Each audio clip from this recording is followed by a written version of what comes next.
महोत्तरीको सदरमुकाम रहेको जलेश्वर नगरपालिकामा भएको अनियमितताका कारण भन्दै नगरवासीहरूले प्रमुख जिल्ला अधिकारी मार्फत ज्ञापन पत्र बुझाएका छन्।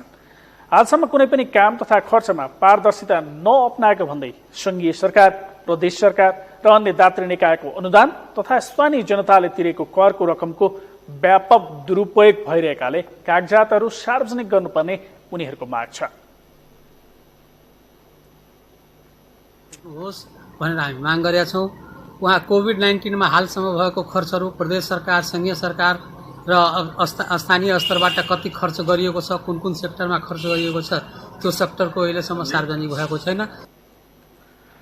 प्रमुख जिल्ला अधिकारीलाई बुझाइएको 17 बुँदे मागमा कोरोनाको नाममा आएको सहयोग र गरिएको खर्च, गत वर्षमा बाढीको नाउँमा भएको राहत वितरणको आयव्यय, हालसम्मको नीति तथा कार्यक्रम र आयव्ययको विवरण, विभिन्न वडाका योजनाहरू, कृषि, सिंचाई संरचनाको नाउँमा खर्चिएको रकम, सडक मर्मत तथा पीसीसी ढलानहरूको लागत, भ्रमण खर्च र उपलब्धि, पशु सेवा, बाल मैत्री कार्यक्रम, मिथिला सांस्कृतिक प्रवर्धन, खुल्ला दिशामुक्त कार्यक्रममा गरिएको कार्य र आयव्यय सार्वजनिक गर्न माग गरिएको छ।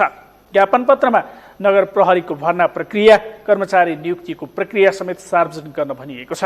नगरवासीले मेयर रामाशंकर मिश्रमाथि कमसल विद्युतीय टावर जडानमा व्यापक अनियमितता गरेको आरोप लगाएका छन् भने जातिवादी बनेर नगरवासीमै विभेद गरेको पनि बताएका छन्।